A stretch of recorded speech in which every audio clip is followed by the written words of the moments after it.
Yeah, first name is enough. Okay.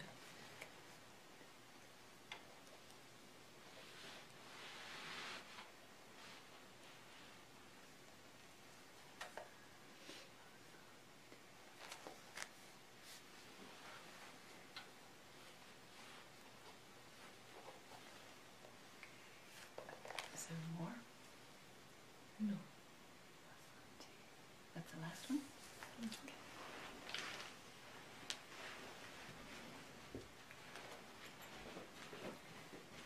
Om Sahana Bhavatu Sahano Bhunaktu Sahaviryam Karavavahai Tejasvinavadhitamastu ma vidvishavahai.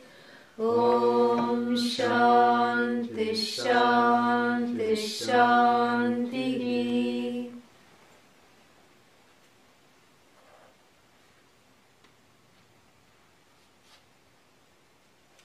The 12th chapter of the Bhagavad Gita is an important chapter and also something that is not properly understood many times. It can be confusing because it brings in a lot of terminology that we have often heard but not necessarily understood in the way that the tradition, the teachers in the tradition, or the Shankara onwards, would like us to comprehend. There are a number of terms that appear again and again. Yoga, Karma Yoga, Bhakti, Jnanam,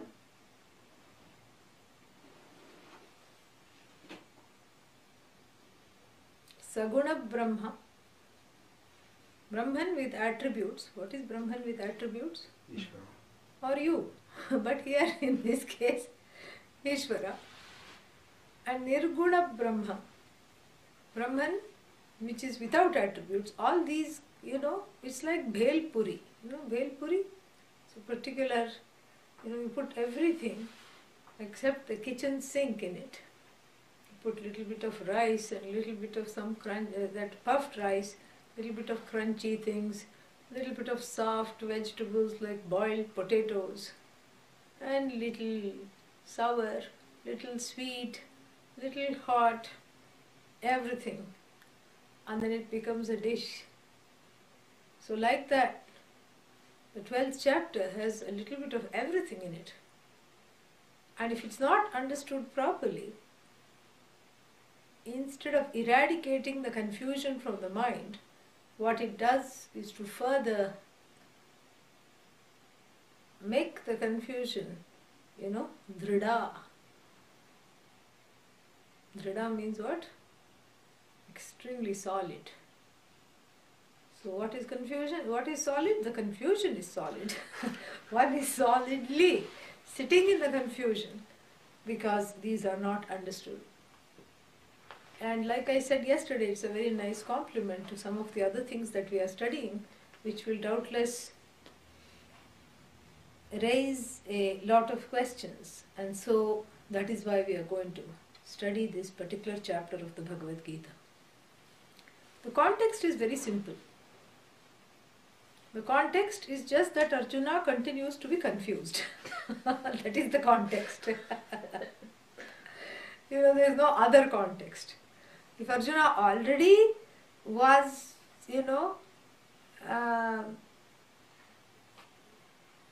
had clarity about himself as a result of the teaching, and the teaching, mind you, has already been continuing for how long?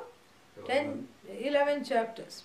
The teaching has already, it's not that this is the second chapter, but it may well be, because the same question that arose in Arjuna's mind at the beginning, at the end of the beginning of the second chapter, continues in the same way.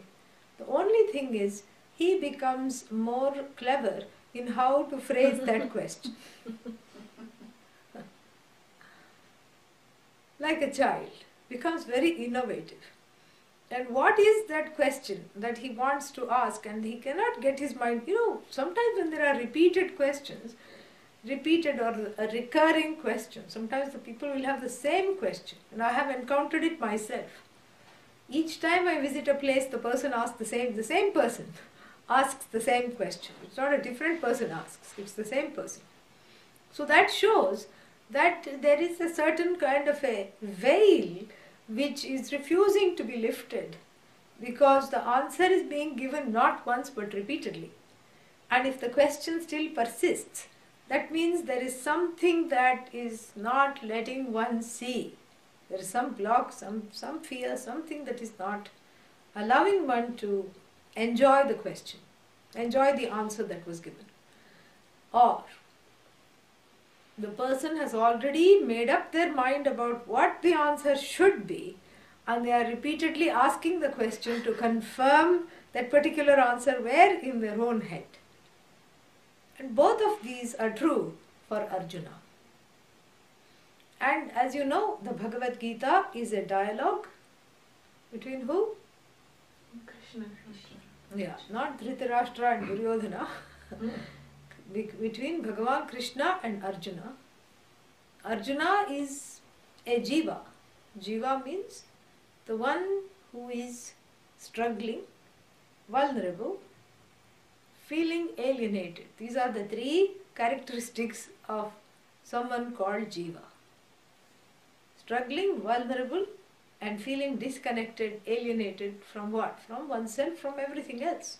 If one is alienated from oneself, of course one is alienated from everything else. No doubt. This is, this is the student of Lord Krishna here. And he was not particularly interested in either removing this confusion or this alienation. He thought of himself as a great warrior and a protector of people.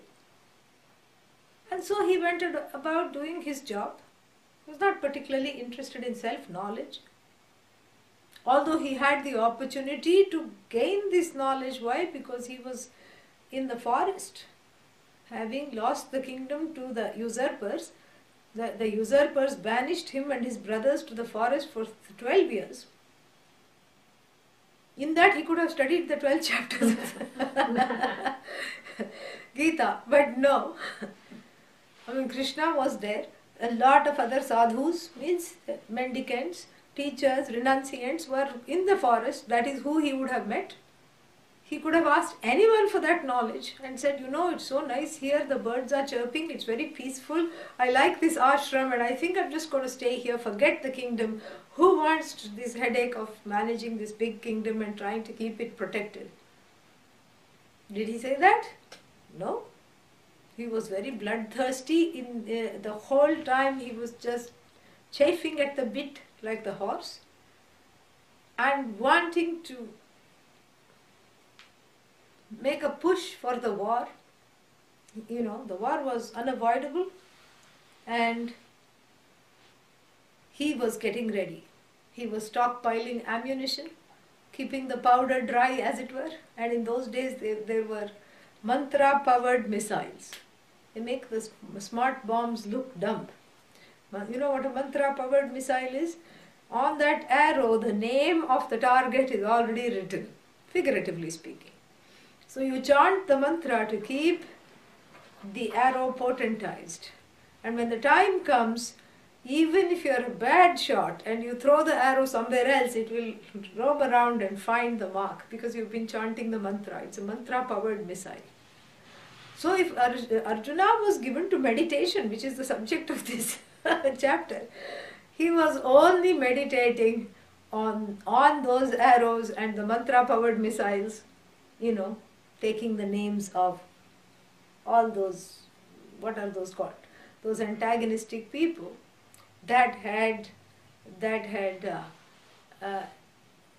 disrespected his wife by attempting to disrobe her in public as a result of some wager, and he was just so angry that this is all he could think about for the 12 years. And then confronted with the battlefield, what happened? He was confronted with his elders.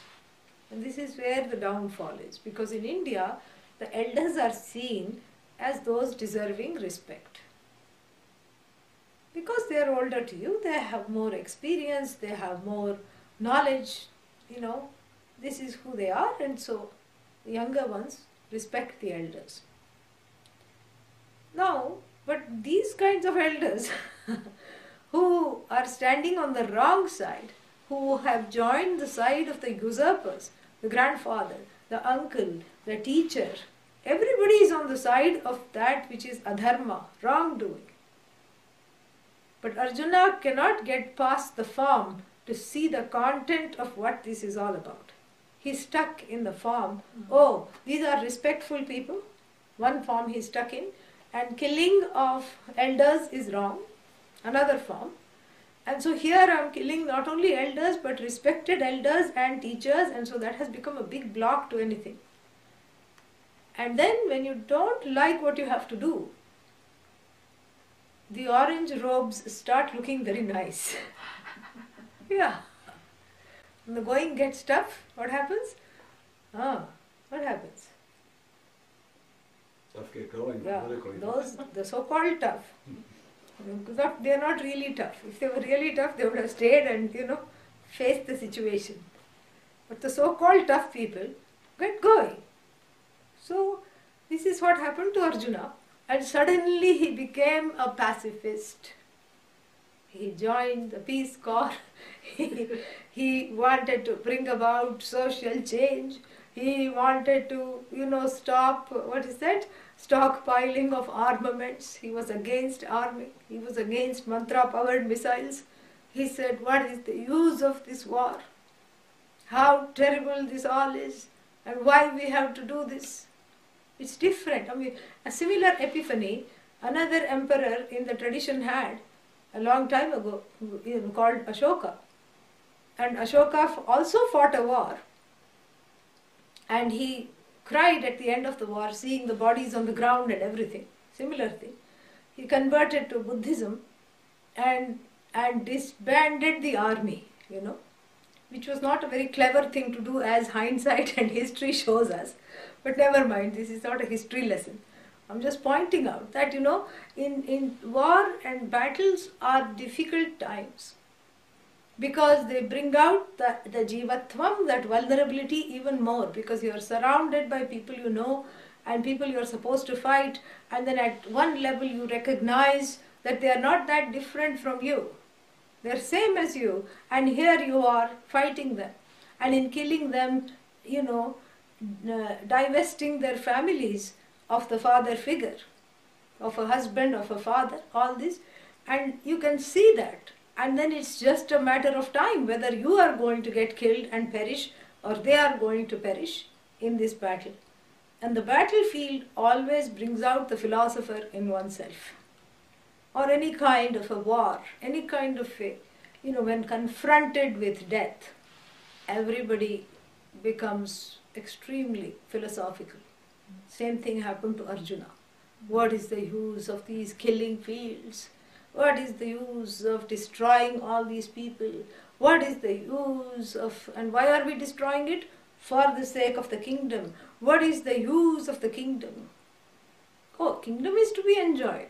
When the people that we want to enjoy the kingdom with are all gone because they are standing opposed to us, our cousins, our uncles, our brothers, our grandfather, our teacher, without them, how are we going to enjoy anything? This is what his lament. This was the first chapter. And then suddenly he thought the best way out is to leave the war when it had just begun. Not after victory was declared, not before the war was declared. He waited for the war to be declared, had, chicken-heartedness. He had a full-fledged panic attack at the end of chapter 1. he said, my hands are slipping, my hands are perspiring. He said that. My bow is slipping from the hand because the hands are full of sweat. And I'm feeling feverish, my body is burning up, my heart is beating wildly. I hear a knocking sound when there is no door, so I conclude it must be the knees. And I am having a lot of trouble concentrating, my mind is having brain fog. He says all these things. And then he also says that I have started to look at everything and I start looking for inauspicious omens. I've started to see omens because this is another jiva, what is that? Jivaness. When one is feeling vulnerable, one looks at everything as some kind of a sign from above, below, on the sides, whatever it is, from Ishvara. And and Arjuna also did that. Like this happens to everybody. There's a black cat living next door. Every time it comes and rubs up against your leg, maybe it's your own black cat. And then on the day you have a make or break interview at the job, you have to get this job, you're really wanting this, and it's the interview because it's going to decide your life's goals and success and all these things. And then what happens? The cat crosses the path. Every day it has crossed. At that time nothing happened. Today it crosses and suddenly you become cross. You become cross. And what is the meaning of that? The meaning is that when one is vulnerable, one is keeping on looking for any kind of a approval from the universe. And in fact, one is looking for disapproval also because one is afraid. And when you're afraid, like the children before they go to bed, just check underneath the bed, correct? Yeah, because of that fear. They might expect something there to jump out. And so too Arjuna is seeing omens all over. And what kind of omen? Inauspicious omens. Viparitani nimittani pashyami Keshava, he says this. Opposite to auspicious omens, inauspicious omens I am seeing. Na shaknomi avasthatum, I am not able to hold my mind. Bhramativa me manaha, my mind is wandering, confused, I am having fog and confusion. And then he says, when nothing else works, this is, that's why we love Arjuna so much, because he's like everyone. He's like all the people who study Vedanta. It's beautiful. And then when nothing else works, he says to Krishna in the middle of the battlefield, I am totally helpless. I am at odds with what is happening. Please help me. And do what? Help me to see where is it that I am going wrong? What is it that I need to know? Why do I feel this so dejected that I cannot even fight? Because, Lord Krishna says, come on, this is not the time for a spiritual sermon, get up. And he refuses to get up. He sits in the chariot, which is a big no-no. You're supposed to stand in the chariot majestically. You don't sit down. Because you're getting, you're not going for a joy ride. Then you can sit. This is a battle chariot. You're supposed to stand up. And so what happens? He is just devastated. And when nothing else works, people think, okay, maybe this 1 month course will help. Maybe a 12th chapter will help. Maybe something will help. Because nothing, we have tried everything and everything helps, but to a certain extent. Everything helps relatively, including the relatives. Relatives also help relatively.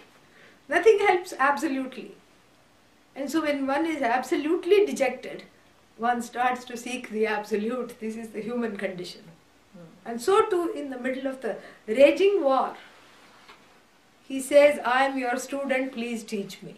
And Bhagavan Krishna doesn't have an obligation to teach him. He should have said, he could have said, what were you doing all these days? Eating bananas? What were you doing? You could have asked for this knowledge at any time. This is not the time for, Vedanta studies. Get up, fight. I'm not going to hear anything more. But because of his compassion, he doesn't do that. Right there in the raging battlefield, he starts to teach him. And this is very appropriate and also allegorical, because really speaking, when is the peaceful time for Vedanta study? Tell me. Answer is never. Right? And in fact, this is what the Bhajagovindam also laments. Bhajagovindam also says the same thing. What is the correct time to have Brahma Vidya, the knowledge of Brahman? Balastavat krida saktah. Somebody said you have to start young, because everybody feels, why didn't I attend these lectures earlier? Now, I can't even remember anything. Why didn't I meet the teacher earlier? Everybody thinks that. So then those who think that it should be at a young age, balavasthayam, in the childhood itself, one should be exposed to Brahman and Brahma Vidya. The Bhajagovindam says, Tavat, at that age, in that time, Balaha, the child, Krida asaktaha. Asaktaha, addicted to play. You try to bring a child and make it sit down for Vedanta classes, it will make you get up. It's not going to sit down, because that's not the age. It's very clear. And we should catch them at young age. And sometimes people tell me, why don't you make a college curriculum of Bhagavad Gita, all this? And all I have to say is, Tarunastavat taruni raktaha. Taruna means young person. So then, what is the young person addicted to? The Bhajagovindam says, the young person is addicted to another young person. That is what it is. They're always looking out to see who is interested in them. They are looking out to see who is looking at them, who is wanting me, and who is, giving me cards and presents. This is all they are interested in. How they appear to the world, and who has liked them on Facebook, and who has, all this is all it is. And they come to me also and say, can you please like me on Facebook? One college girl said that. I said, I can like you on your face. Why should I like you on Facebook? No, I want to count the likes. I want to increase the likes on Facebook. So this is the Taruna. Taruna is interested in Taruni. Taruni is interested in Taruna. And this is what it is. Okay, so then that means it is clear that you have to wait till retirement to study about Brahman, correct? To resolve the self-confusion that one is a mortal and one is getting vulnerable and hijacked from one's life, with every passing battlefield. So then one has to wait till one is an elder. Vriddhastavat chinta magnaha. Vriddha, Vriddha means older person. Bring the person into Vedanta class. Make them sit down. They can't sit down. They'll sit on the chair. Anyhow, so then what will happen? The mind will be disturbed. Disturbed by what? They have raised their children. Their children are married. They are okay. Why is the mind still disturbed? They are worrying about old age. How will I die? What's going to happen? These idiotic children that I have invested so much in, will they even come and take care of me? Will they even say, how are you? Will they come for Father's Day? Will they come for Mother's Day? At least once a year they'll come. They'll at least ask, where are you? What are you doing? And then more chinta. Chinta means this kind of worry. And what kind of other worries? What will happen after I go? What will happen to the business? What will happen to the money? What will happen to the children? Will they be able to honor the will and apportion the estate in particular ways that I have deemed? Or will they fight amongst themselves? This is the thing. And what kind of, and then there are certain, bodily worries are always there, and they increase with age. Wherever you put your mind on, there it hurts. Yatra yatra mano yati, tatra vyadhayaha. Vyadhi means ailments. Actually, this is a play, because actually the correct statement is yatra yatra mano yati tatra tatra samadhayah. In fact, we'll be seeing this. Wherever the mind goes, there should be the contemplation. Like if you look at the tree, look upon the tree as Bhagavan and see the tree as non-separate from you and go immediately into meditation. This chapter only will tell later. Panchadashi will also tell this later. But here for the elderly person, what? Yatra yatra mano yati, tatra tatra vyadhayah. Vyadhi means ailments. So wherever the mind falls on, whichever body part the mind falls on, it starts to hurt.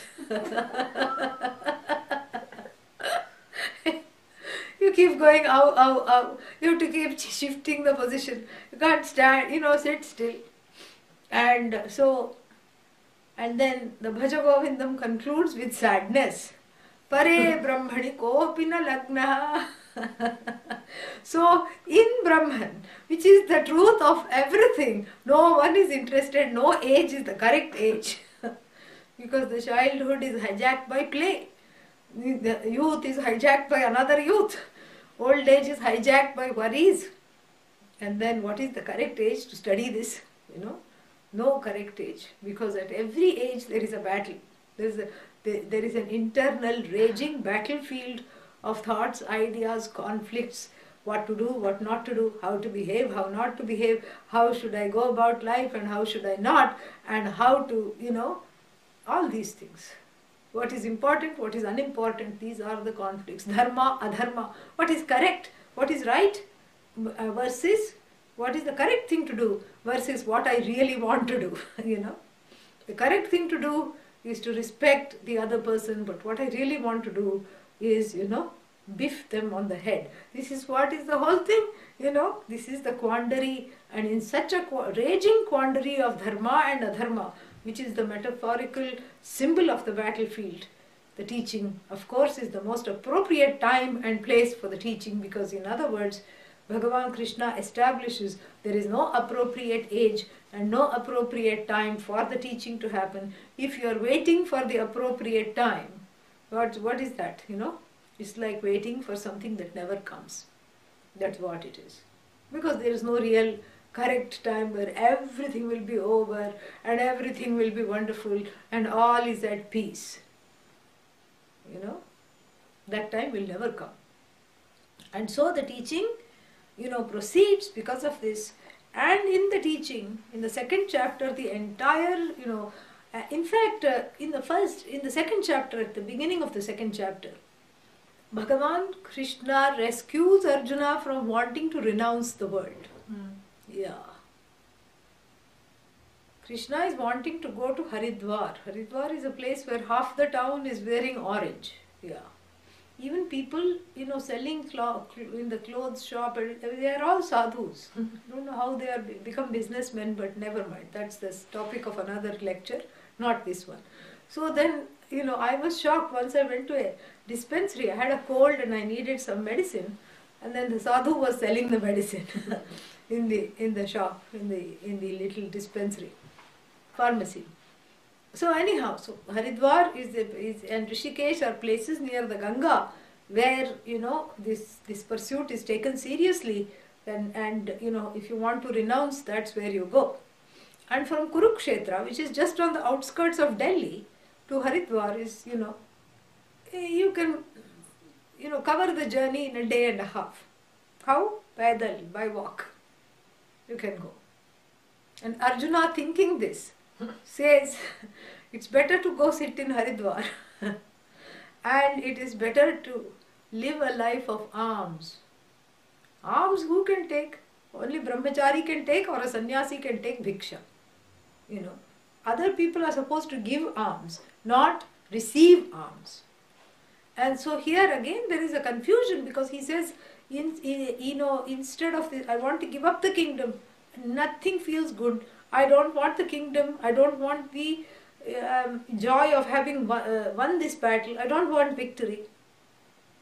I don't want overlordship. Kinno rajyena govinda.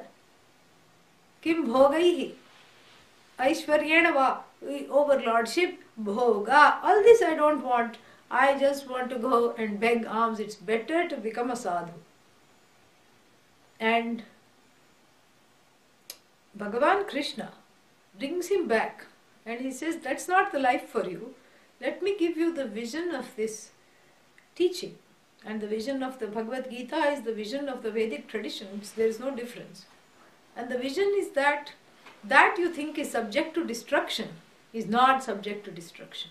That is why you grieve needlessly. You are grieving over that, over which doesn't deserve to be grieved over. Because you think it is the end of these people, but really these people with these particular names and forms are not really absolutely there.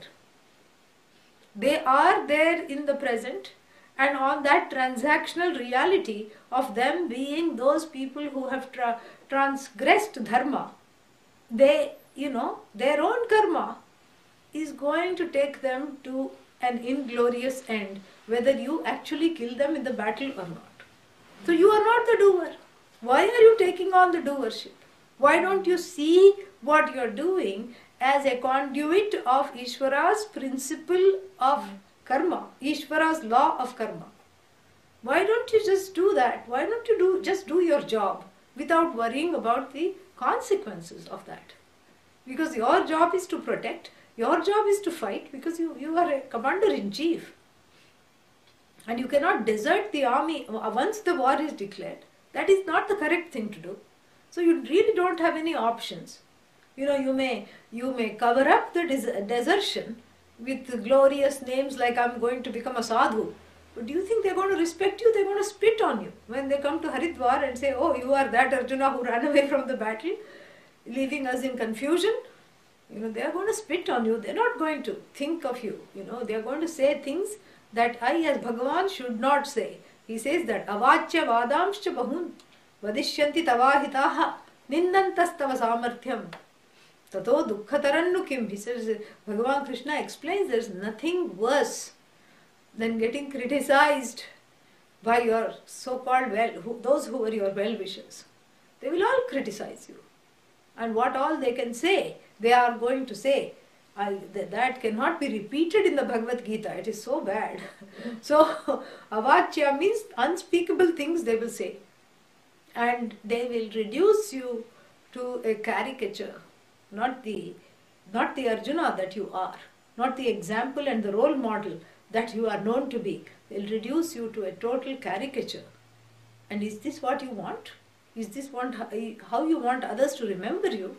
And if not, you need to understand that you are neither you are neither killing nor are killed, and you are not the doer.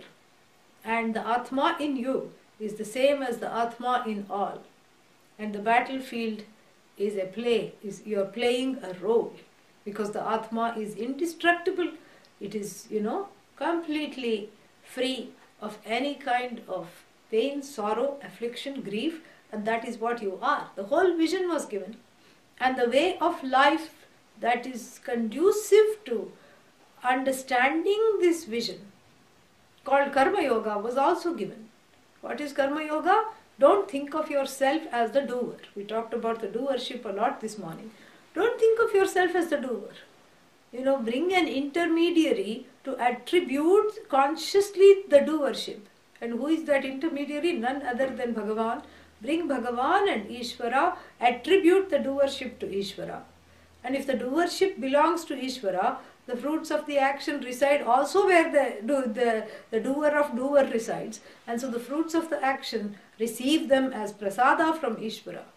And in this way, you will be safe, because you will not consider yourself an agent of the action. So, karma yogi bhava. Yogi bhava Arjuna, he was told. And then what? The third chapter should not even have come, because everything is complete. The Gita should have been a concise text of 2 chapters. But the third chapter comes, and the fourth, and the fifth, and the sixth, and so on, because in the third chapter begins with a question. Here is what I mean by the recurrent question. The recurrent question. What is that?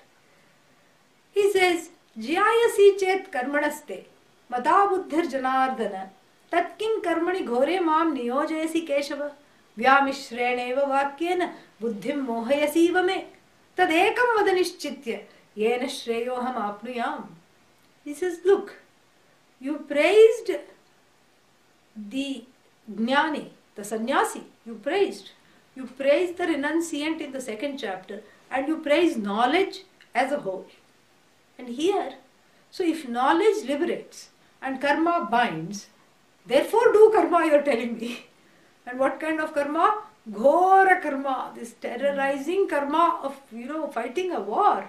This is not some karma of, oh, sit down and make a mala. Arjuna. Today there is a special puja, so please make a mala for Bhagavan. That is very nice karma. Or go shopping and bring some flowers and bring some milk and yogurt for Abhisheka. Very nice karma. Correct? Yeah, you can do that all day long. Make some mala, make some sweets, all these things you can do. But here what kind of karma? Go fight and, kill all these wrongdoers. This is not fair. And, and then you say knowledge liberates. And you say karma binds. And what kind of karma you have given me? You have given me the worst, the most heinous of karmas. And then you please tell me, what is it that I should do? I don't know what I should do. Ekam vada nishchitya. Give me one thing that I have to do. And it's from this question, it is very clear. And what is very clear? That Arjuna hasn't understood either karma yoga or sannyasa. What is karma yoga? It's a way of life. What is sannyasa? It is also a way of life. And they are both ways of life for a common end. What is that common end? The knowledge, moksha. To gain the knowledge, two particular committed lifestyles are given. To gain the knowledge, what do you have to do? You have to study. Who has to study? Everyone has to study. Karma yogi has to study. The jnani has to, the jnani becomes a jnani by studying. The sannyasi, if the sannyasi is not a jnani, also has to study. The renunciant has to study, and the karma yogi also has to study. The only difference is that the karma yogi is, doing other things, leading a life with other karma, but the karma is not taken as the author. It doesn't take oneself as the author of karma. And then what? And then the sannyasi is exclusively devoted to Brahma Vidya. That's all. One teaches, one studies, there is no other duties. The duties of all other things drop. All other social duties one is exempt from, because this knowledge is so highly valued that those who dare to take on this life are highly valued as well, because they represent the knowledge. So now what is the confusion in that? The confusion was rife in the mind of Arjuna, who confused the means for the end. He confused jnanam with sannyasi. He thought that moksha express is sannyasa and moksha milk run is karma yoga. Milk run means it's like a goods train. It stops at every stop. And in between the two stops also it stops. Because it should not get there to the end of the run before a certain time. So they have to keep stopping. So he said, which is better, the fast train or the slow train? Naturally the fast train, correct? And then so the same question, he hears the third chapter completely, he hears the fourth chapter, and then the same question comes up again in the fifth chapter. Sannyasam karmanam Krishna. It's recurrent, so that's why it has this tone, because he's getting annoyed. Punar yogam cha shamsasi. So here, out of the two, which is better? Karma yoga or sannyasa? Should I be a renunciant or should I do karma yoga? You are telling me to do karma yoga, but you are praising renunciation. And I also asked, remember, he recalls, that in the second chapter I said, Sthita prajnasya ka bhasha. How does the person of knowledge sit, stand, eat? How do they behave? And you said that they are like an ocean, which is full and complete in itself, and the desires enter, as the desires rivers enter into the ocean, so too the desires enter into the jnani, the person of knowledge, without making any ripples. If one river doesn't join the ocean is not disappointed. If more rivers decide to join, the ocean is not elated. So too the desires have no bearing on the jnani. You yourself told all this. And now what? And now you are telling me, Uttishta, Yuddhaya Kritanishchaya. Come on, get up. Oh, the one you have, Vigatajvara, give up the fever that you are in. You are delirious. You are deliriously deluded. Give up the fever, get up and fight. Here you are giving mixed messages. So in the 5th chapter also he says. And Bhagavan very patiently says, Ekam Sankhyam cha Yogam cha. In fact, both of them are the same. If you are ready to be a sannyasi, you will not be sitting here asking all these questions. You would have become a sannyasi a long time ago. The fact that you are asking, why not sannyasa, why not sannyasa, why not sannyasa, shows that there is a certain confusion. Ekam Sankhyam, cha Yogam cha. Yat Sankhya means sannyasa. Yat Sankhya prapyate sthanam. That goal which is gained by a life of sannyasa. Tad yogaihi api abhigamyate. Even by yoga it is attained. Yoga here means karma yoga, not asanas. Okay, yeah. Even by karma yoga it is attained. Ekam Sankhyam cha Yogam cha. They are not different. They are the same. It is just whoever is ready to do whatever can do. Yaf pashyati sa pashyati. The seers of this know very well. Those who know this. And does he give up that question? No. He's quiet. Actually, we have to give him credit. Because he's quiet for chapter 5, chapter 6, 7, 8, 9, 10. For 6 chapters he is quiet. And in the 11th chapter he is spooked out. He is freaked out. Totally. He has a total freak out. A meltdown of sorts. Because, obviously it's very clear that if you want to see Bhagavan, that which is yourself, if you want to see that which is yourself, a certain kind of a separation has to take place between the seer and the seen, because you really can't see yourself. How can you see yourself? You are that which is not an object of sight. You are that which is the subject of sight. You can't hear yourself. Hearer is you, seer is you. And here he says, I have this desire from long standing. Please help, please, fulfill this desire. Show me your entire cosmic form. Bhagavan says, oh, no problem. Here you go. Then, you can't sit in the balcony seat and look at Bhagavan. Why? If you exclude yourself from Bhagavan, that is the cause of fear. Upanishad says this. Brihadaranyaka Upanishad says, Dvaitadhi bhayam bhavati. If there is even a slight separation, there is fear. And you can be afraid of cockroach, you can be afraid of Bhagavan also. Yeah. Cockroach is also Bhagavan, hard as it is to believe that. Yeah. So, you can be afraid of anything. If Bhagavan becomes an object, it becomes an object of fear. And so, Arjuna is totally frightened. And he sees Drona hanging between the 2 teeth of Bhagavan. And, and then Bhagavan's mouth is like a hot lava vacuum, vacuum of hot lava. One, hot air is catching all the wrongdoers, and, they are all going helplessly into this fiery mouth of the Lord.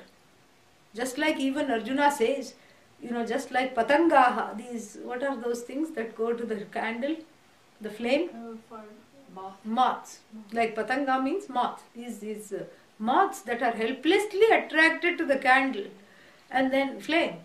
And then what do? They go there and commit suicide. And in drones, You can't tell them, come on, this is not good for you. They keep going and, attracted, and so do all these wrongdoers. Arjuna sees are hopelessly and helplessly attracted to this fiery, place, and then they all are perishing. He sees all this and he is tremendously afraid. He does namaskar at least 51 times, and then he begs pardon. He says, I didn't know that you were this. I thought you were an uncle. I thought you were a fun person to hang out with. Remember all the things we did in childhood? We used to climb the neighbors' trees and steal their mangoes. I'm really sorry if I did or said something at that time. I'm sorry if I stole your share of the stolen mangoes. And then I'm sorry if I did this. And while eating, I might have stolen things from your plate. I'm sorry I did that. Please don't, unleash this terror that you are raining upon the whole wrongdoers on my wrongdoings. Please forgive me. And one more thing Arjuna manages to say, come back to that original form. I don't like this form at all.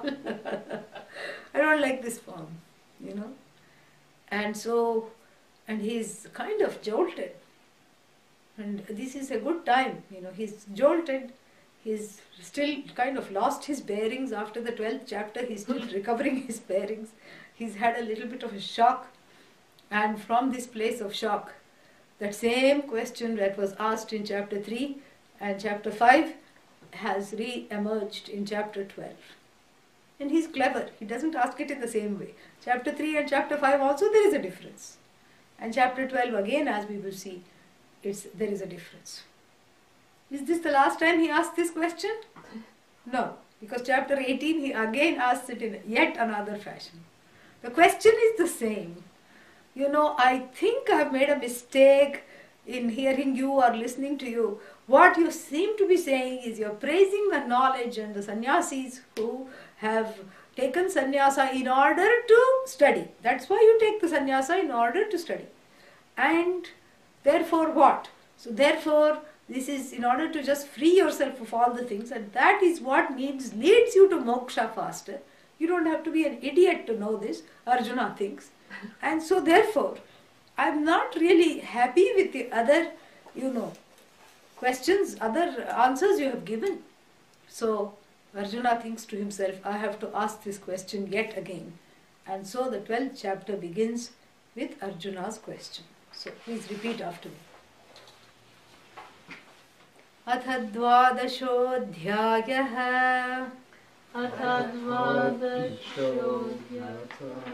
अथ द्वादशोऽध्यायः अर्जुन उवाच एवं सततयुक्ता ये भक्तास्त्वां पर्युपासते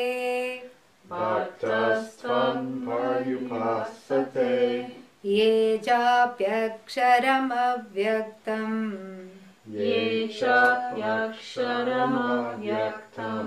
तेषां के योगवित्तमाः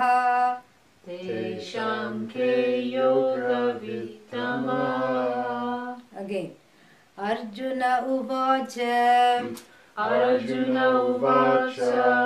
evam satatayukta ye bhaktastvam paryupasate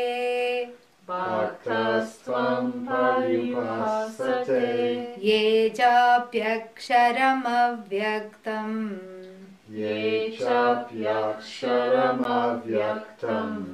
तेषां के योगवित्तमाः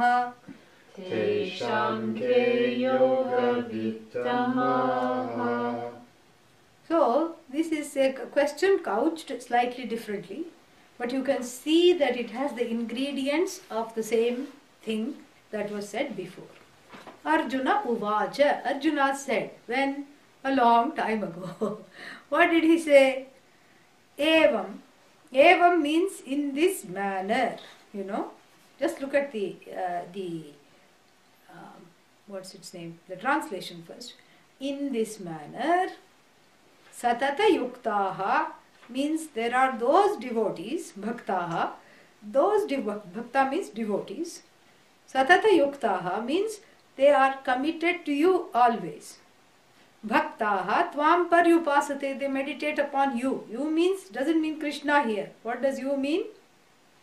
Bhagavan. Yeah. So this is not any Krishna, this is not just Krishna here, this is Bhagavan. So evam, so the people who meditate upon you in this manner, who are devoted to you, that is one type of people. And then the second type of people are what?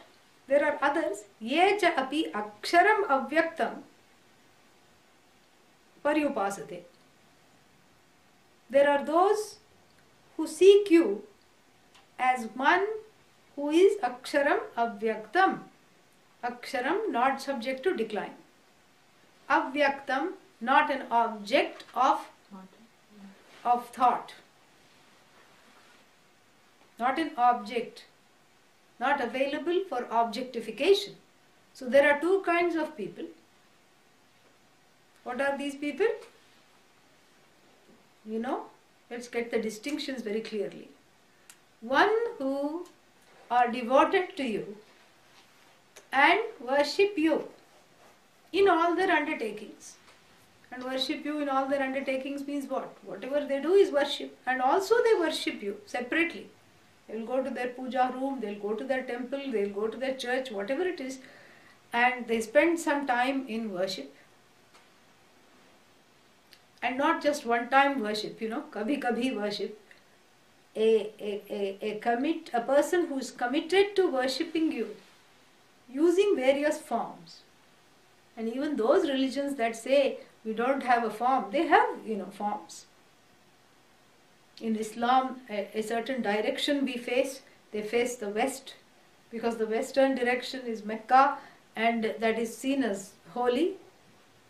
And Christianity, the emblem of the cross is there, which is seen as the emblem of which stands as the symbol of sacrifice made by the avatara known as Jesus, an incarnation of God known as Jesus. That is what they believe. And so even though you say it is formless, still there are certain forms. So here is the worship with the help of forms. A worship, a ritual, a form of praying, where obviously there is a difference between what?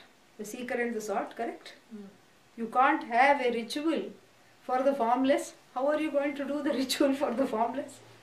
How are you going to do abhisheka? How are you going to, do all these things? Where are you going to show the incense, for the formless? If you, it's not everywhere, really speaking. So here, the question is, there are those people who are very devoted to you all the time and who worship you with the help of forms. And then there are those other devotees who are also devotees. They are devoted to you slightly differently. They seek that which is imperishable. They go past the form, seek the imperishable, and then contemplate on what? On avyakta. Avyakta here means that which cannot be objectified. Contemplate upon you as the truth of themselves alone.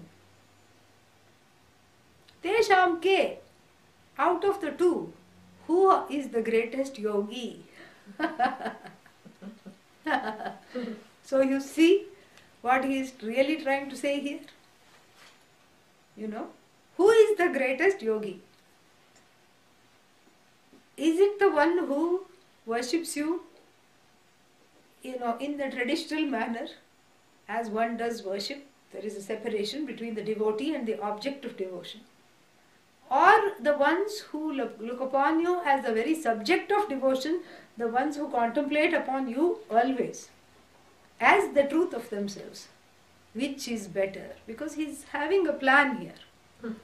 Because he has already thought that Krishna will say, Bhagavan Krishna will say what? The latter of course is better, because that's the highest form of worship. He is hoping for that. But Krishna, of course, being Krishna, takes him on another spin in the answer.